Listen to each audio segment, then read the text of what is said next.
Not trying to be the pro at everything, which is what I feel like I've always kind of tied myself into, but really just being the beginner, learning from people, listening to more wisdom from those that I didn't expect to hear it from. So learn to listen and be more creative.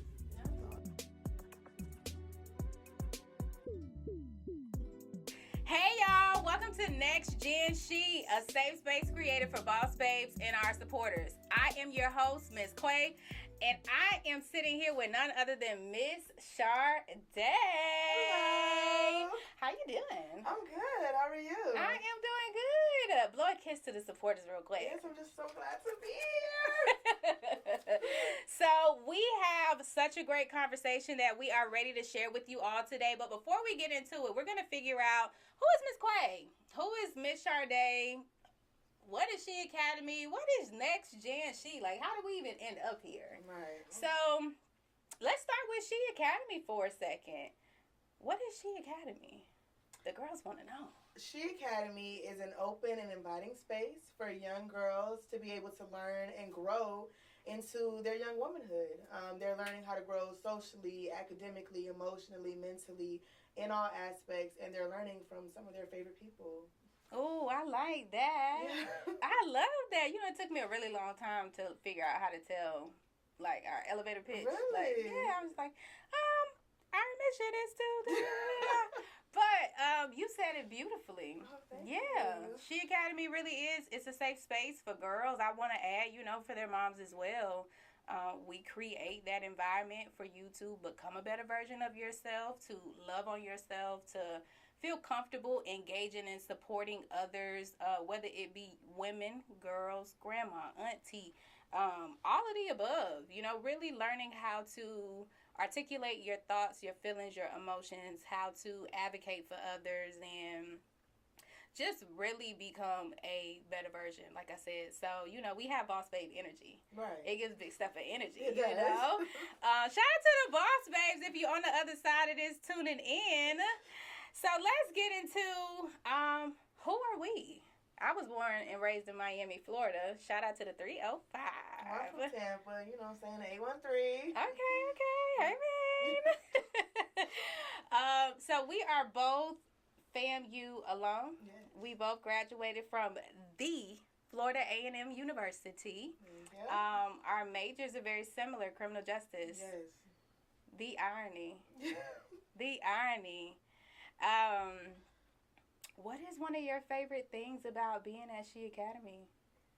Honestly, it's building those personal relationships with the girls. I think that every day you get an opportunity to learn a little bit more about them and their day-to-day lives, and I really look forward to seeing them every Tuesday and Thursday. Oh, I love that. What happens on Tuesdays and Thursdays? The Afterschool Program. You know, of course, we're building with the girls. We're teaching the girls. We're learning with the girls. We're doing all of this and above, so it's amazing. Every Tuesday and Thursday it's a party here at She Academy. Heavy on the party, but with intention. They love it. I love it. You know, we do this thing called 45. Mm-hmm. What is that? Tell the people. It's just a simple little squat, you know, nothing major, a little wall sit, you know, nothing too major, just for a little 45 seconds. So if you are a boss babe, you know exactly what we are talking about. For those of you who do not know, it's one of our favorite ways to reinforce accountability. Because, I mean, who doesn't want to be physically fit? You know, who doesn't want to love the body that they're in? And so it's just a gentle nudge at, you know, strengthening the core, the arms, you know, good little 45-second plank. Cool. So we talked a little bit about She Academy. We talked about, you know, who we are, what we do. Before we dig in a little bit more, what are you most interested in right now? Like, do you have any hobbies? I do. A new hobby that I found a lot of interest in is planning trips. Planning anything to not be in the same city for a very long time. I love seeing new places. I love going to new places. And I love experiencing them with the people that I love. So I have been planning many, many trips this year so that I'm able to not only see the world, but also see all of my people while doing it. You know, I love that for you. I do. There's a time where, you know, you get so caught up in work and it's very difficult to prioritize that. We get just caught up in the hustle of work, school, commitment, responsibility. And, I'm happy to see that because the girls are able to catch that flow too. Yeah. And, with some of the projects that you have with them. So cool. We're going to get started in our conversation. Okay. So for those of you who are tuning in and listening, we like to focus on social, emotional, and mental wellness. So a little bit about all of our conversations moving forward. We just want to know, what are you overcoming? What are you working on? What skills are you developing? What's helping you get through? What's strengthening you? What's allowing you to feel confident? We're here to teach you all and help you understand how to get through the process. So there are no perfect answers here. There are no, there's nothing right or wrong. We're just here to share perspective and let you all see, hear, and, go along with us on this growing journey, because that's exactly what life is all about. So, Miss Shardai, where are you right now? I'm really in a space of heavy creativity. Really trying to find all avenues that I can put my foot in. Not trying to be the pro at everything, which is what I feel like I've always kind of tied myself into, but really just being the beginner, learning from people, listening to more wisdom from those that I didn't expect to hear it from. So learning to listen and be more creative in my thoughts. Beautiful. Yeah, thank you. Being the smartest person in the room is very exhausting. Very. Shout out to you. High five. I love it. Who are you becoming in this season? I'm becoming a lot softer, a more softer version of Shardai than she's experienced before. Tapping back into that little girl that just wanted to be a small girl. I've always been taller. I've always had a bigger stature than everyone else, so I felt like I've always had to do more to show that I wasn't just big for nothing, as some people would say. But for me, I'm really moving to be a lot more softer and to move softer. Baby! Yes, ma'am. So can we talk about, because, soft life is becoming popular nowadays. It's a thing that people want to talk about often. It's something that many black women struggle with. You tell me all the time, if you don't know, Miss Shardai is going to call it out. Okay, strong black woman. And I was just like, oh my gosh. It is indeed a struggle. It's a syndrome. So can we explore your version? Like, how do you perceive that strong black woman mentality? What does that look like? Honestly, showing up for everyone the same way that I would want them to show up for me. And then showing up for myself in that way as well. A lot of times we forget to give ourselves the same type of love and attention we are willing to give to everyone else. And so for me, showing up and being that strong woman has always been being that person to save or be there or come when you need me. I realize I've tired myself out. I've burned myself out by being the strongest one in the room. And now I want to be carried. And I don't feel like there's anything wrong with that. Amen. So when you transition from that into soft life, what does that transition look like?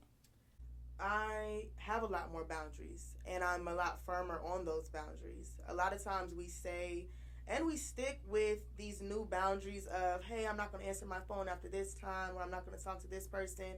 But more so, it's being consistent in the boundaries that you have said.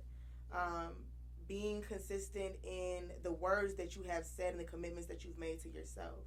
Those commitments could be, hey, I spend a lot more time taking care of me at night. My showers are longer. My talks with myself are longer. My prayers are more thoughtful. I'm now speaking from a place of no longer survival, but now gratitude when I'm talking. So, ladies and gentlemen, you are getting this for free 99. Okay, free 99. That's good. So I want to double back on boundaries really quick because, that's one of the things that we emphasize to our girls. We promote self-awareness, we promote confidence, and boundaries, of course, because most of the time that's what they lack and that's what triggers overstimulation. Right. And so I remember in the past, my idea of boundaries or having them was to tell everyone not to call me after a certain time.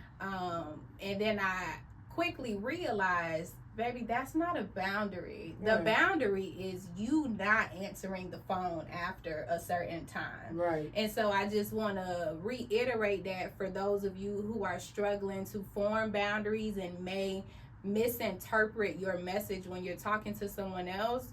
The boundary is for you. It's set to protect you. It isn't anything that you announce. It's a change of behavior that allows you to maintain your peace, that allows you to protect your space. And so thank you so much for saying that. What would you say is what has come easiest to you or the most natural in this transition from being the strong Black woman to your soft life?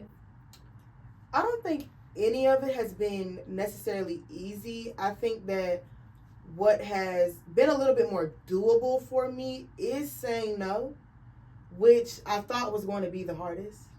But in me knowing that I wanted to be firm in those boundaries, and me knowing that I wanted to change the way that I was accepting people and allowing them to change my life by the things that they needed and how I would be there for them, I've learned that saying no is not a bad thing, and no is a complete sentence. That's all you need. I don't have to explain my no. You just have to respect it. So the key phrase that you said was, it's not easy. I want to emphasize and reiterate, it's not easy. If it were easy, everyone would be doing it. And so we recognize the work that's necessary, the change that we're implementing is very difficult. And, we talk about doing the hard things day in and day out because you are fully capable of doing hard things.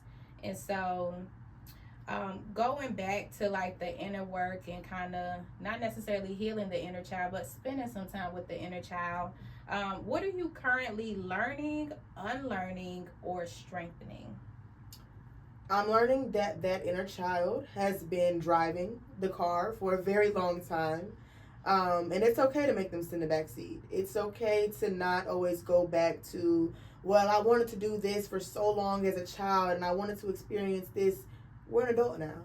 And it's okay to have those new experiences as an adult. It's okay to go back to that childhood lifestyle, but not to stay there.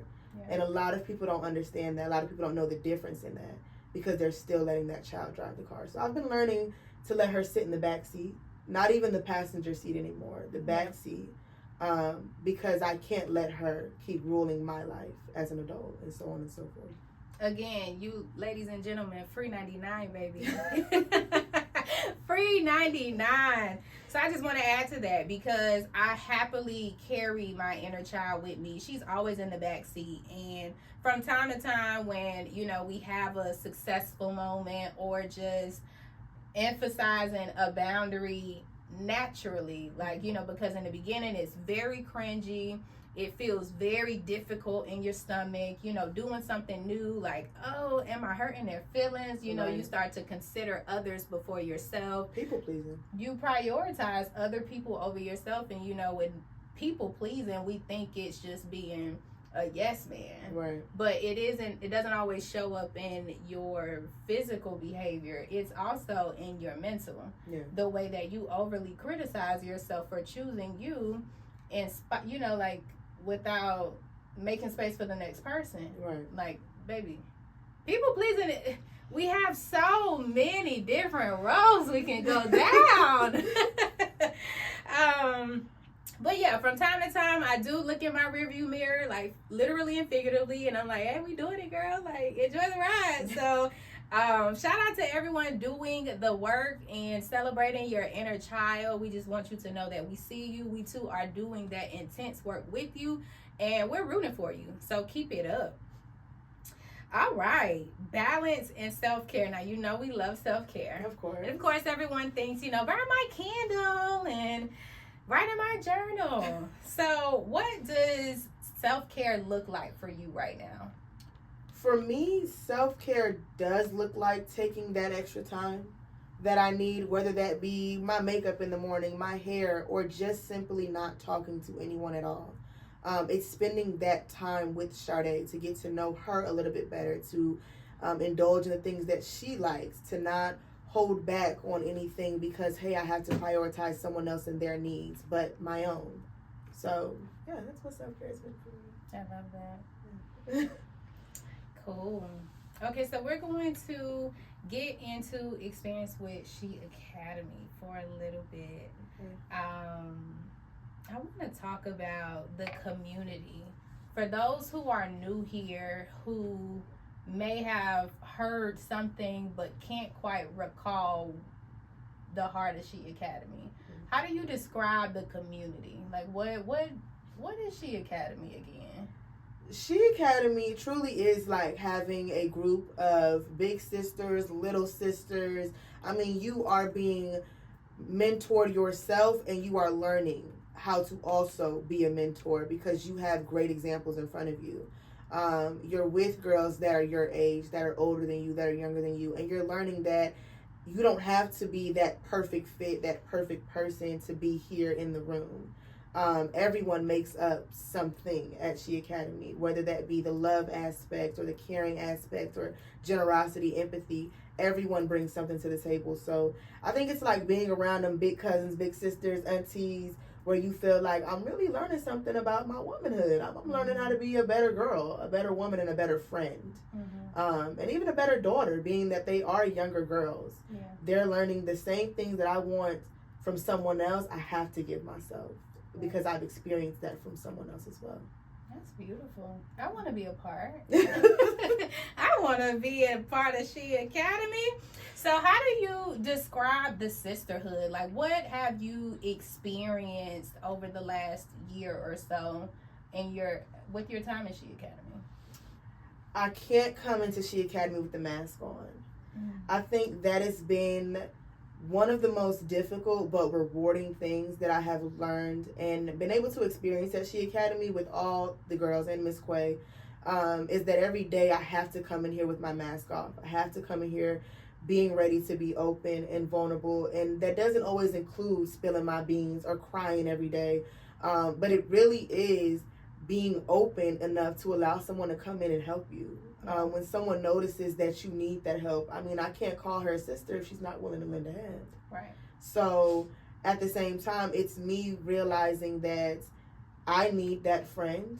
They see that in me because they are my friend. They call themselves my friend. Right. And so, of course, they're willing to help. And I have to be willing to let them help. I can't come in here with my guard up.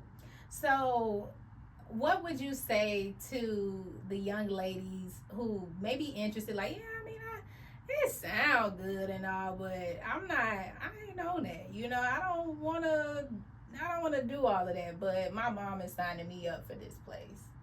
What message do we have to those young ladies? The friend that you've been asking for, the sister that you've been looking for, you're going to find at She Academy.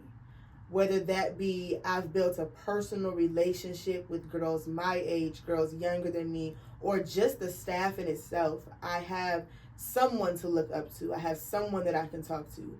A lot of times I hear girls say, like, yeah, I talk to myself a lot, and it's because we feel like we can't have those open conversations with someone else. And I've realized coming to She Academy, I don't have to just talk to myself because I can talk to someone here. Yeah. Because someone will notice those small moments where I'm not as open, where I'm not feeling my best, or when I am feeling my best and I want to be celebrated. They notice that. So that friend that you've been praying for, that sister that you've been asking for, is here in She Academy. Mm-hmm. I felt the conviction in that. That was good. And, you know, that's why I go to bed happy every night, because I get a chance to see it. I watch it unfold day in and day out. I know you get tired of me challenging you. But what would life be? You know, I think it balances itself out. You challenge me. Oh, for sure. Oh, my God, you challenge me. But we have grown. We've grown so close as an organization, and you know, oftentimes we're questioned to the size of our group. So I wonder, from your experience, you know, the most that we've had at one time has been 15. Mm-hmm. What are your thoughts on a larger or smaller cohort? Let me finish this. From the lens of seeing them the way that you mentioned and making sure that they do receive that support. We're small, but we're mighty. I will say that. Seeing these girls individually, even as a whole, when we have our 15 at one time, or we have our 4 or 10, or however many at one time, you're able to connect with them because of the connection that they have seen you build with others. So no one gets left behind because they notice, hey, I just have to reach out to Miss Shardai and she sees me. Yeah. Or even if I don't say anything at all, she sees that. Mm-hmm. And so knowing that I don't have a huge group of 50 to look after at one time, and my head is over here, and I can't give them all my time and attention, every time they walk in these doors, they're greeted with love. And that's individual love. It's not just the, hey, how was everyone's day? How was your day? Right. Everyone is catered to in some way here. And I've only been able to give that because of how I have received it. So, my small group of 15, they're small, but they're very mighty, very powerful, and they know that each one of us loves them. Don't look at me, my eyes got watery. Oh, I love that for them. I do. I really, really do. That is lit. If I want nothing more than anything that we experience, it's for them to experience that, because we know I really can't look at you, so don't look at me.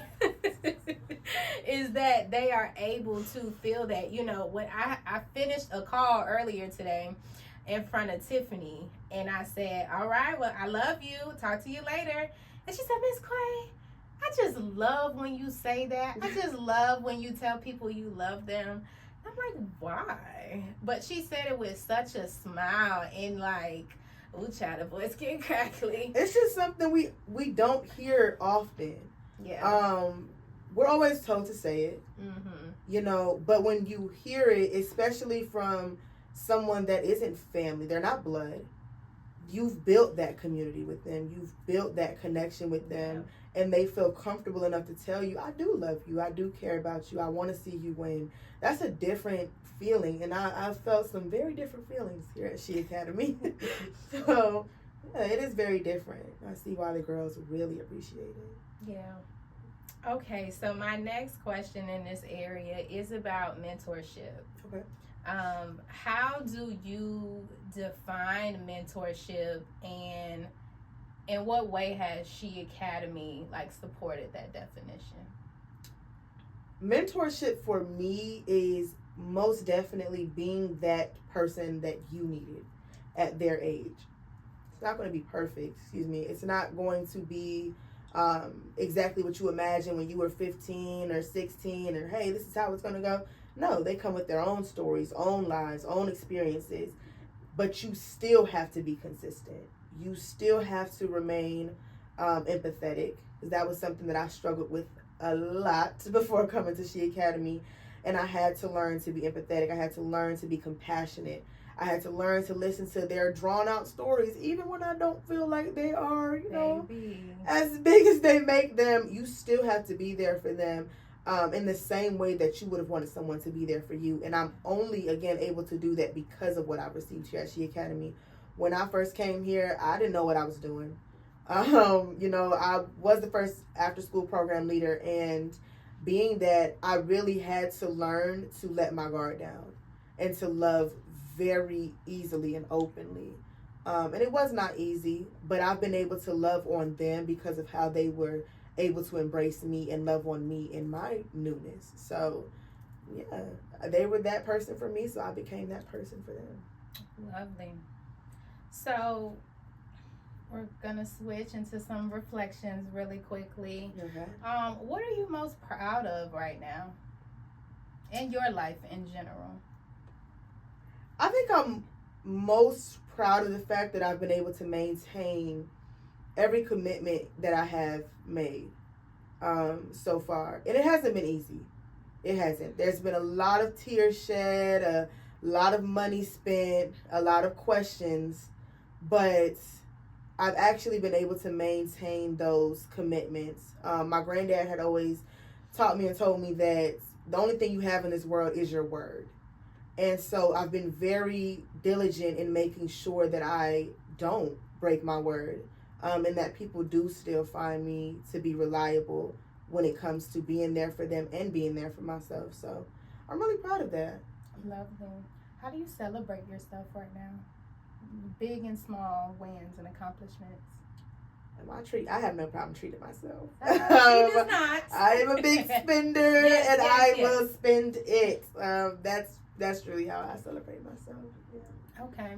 So let's say that we have your best friends in town, and you wanted to just embrace self-care around Tallahassee. Okay. What does that day look like? For me, it is no work.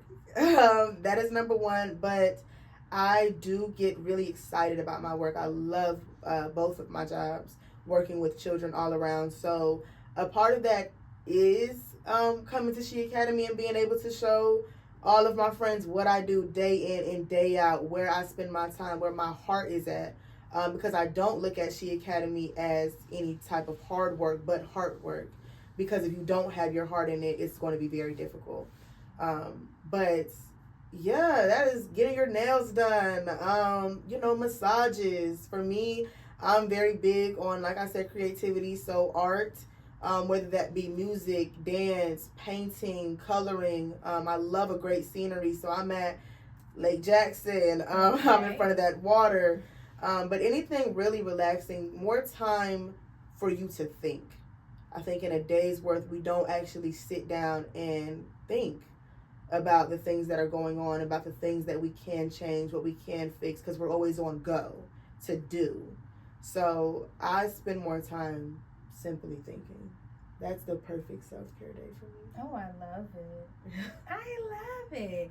So what would you tell a girl that is listening right now who was once where you were? Before you began doing the inner work, before we paid attention to the inner child, before we allowed capacity to grow and build empathy, before we sought after wisdom, before life changed, what advice do you have for her? I would tell that young girl that doubt that you have is that push to go.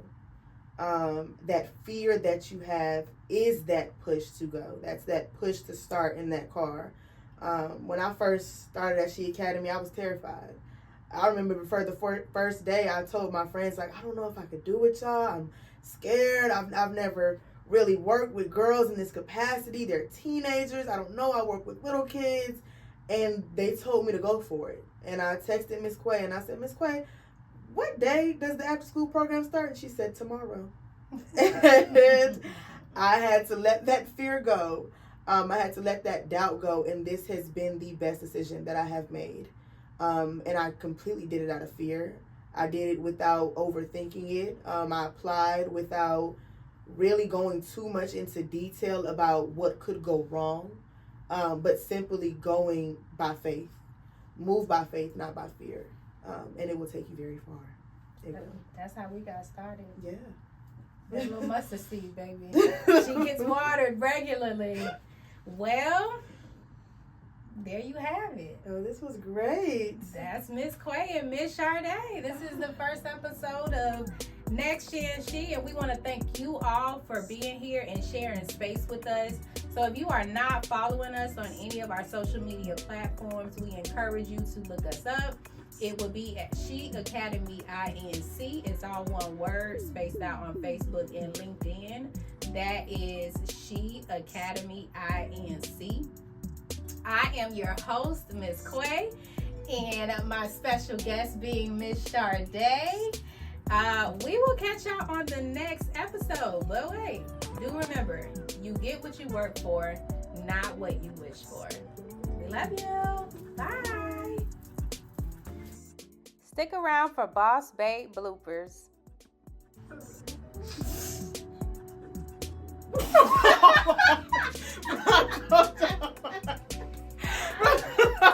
This is not planet Earth. This is not planet Earth right now. Ready? Okay. Ready. Okay, I'm for real. I told her, look at the camera. I kept feeling like I was looking everywhere. I was doing this, she was looking at me. Okay, so the thing about podcasts don't really look in the camera. It's more of a conversation that we're having. But did that feel more natural for me to look in the camera? Yes. Hey y'all, welcome to the Next Gen She podcast. I am your host. I'm gonna stop because I thought you made a face. What? I was really on point.